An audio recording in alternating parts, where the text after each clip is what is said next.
সময়ের সবচেয়ে জনপ্রিয় অভিনেত্রী নাজিফা তুষি। নাটক ও মডেলিং দিয়ে ক্যারিয়ার শুরু করে এখন সিনেমার নায়িকা তিনি। বছর দুয়েক আগে হাওয়া মুক্তির পর ৬ মাস কোনো কাজ করেননি তুষি। তবে শুটিংয়ের বাইরে সরব থেকেছেন অন্যান্য কাজে। বিভিন্ন অভিনয় কর্মশালা কোর্স করেছেন। অভিনয়ে আরও এগিয়ে নিতে প্রাচ্যনাট্যের সঙ্গেও যুক্ত ছিলেন তিনি। এই মুহূর্তে নতুন কাজ নিয়ে ব্যস্ত নাজিফা তুষি। বিভিন্ন কন্টেস্টের শুটিং করেছেন। এসব নতুন কাজ তাকে সমৃদ্ধ করেছে বলেও মনে করেছেন তুষি। সম্প্রতি একটি গণমাধ্যমে এমনটি জানালেন তিনি। তুষির কথায়, গুরুত্বপূর্ণ মানুষের সঙ্গে যখন কাজ হয় তখন নিজের মধ্যেও এক ধরনের ছাপ পড়ে। মনে হতো এ সময়টায় আমার মধ্যে কিছু না কিছু ঢুকছে, যেটা নতুন।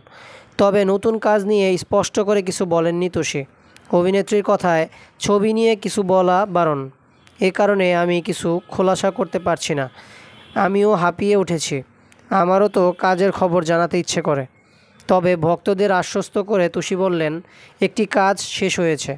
কাজটি পছন্দের পরিচালকের সঙ্গে হয়েছে এবং সেটি ভালো হয়েছে বলেও আশাবাদ ব্যক্ত করেন তিনি। তুষির কথায়, ভক্তরাও অপেক্ষা করেন। একটা কাজ শেষ করেছি, আশাবাদী কারণ ভালো হয়েছে। যার সঙ্গে কাজটি করেছি তিনি আমার পছন্দের পরিচালক। যে প্রসেসে কাজটা হয়েছে এটা অনেকটা মেঘ না চাইতে বৃষ্টির মতো। এদিকে মেজবাউর রহমান সুমনের হাওয়ার পর অনেক ছবিতে অভিনয়ের প্রস্তাব পেয়েছিলেন নাজিফা তুষি। ভেবেচিন্তে হ্যাঁ বলেছিলেন এই ছবির পরিচালক প্রযোজককে। কিন্তু তারা কারা সে বিষয়ে কিছুই বলেননি তুষি।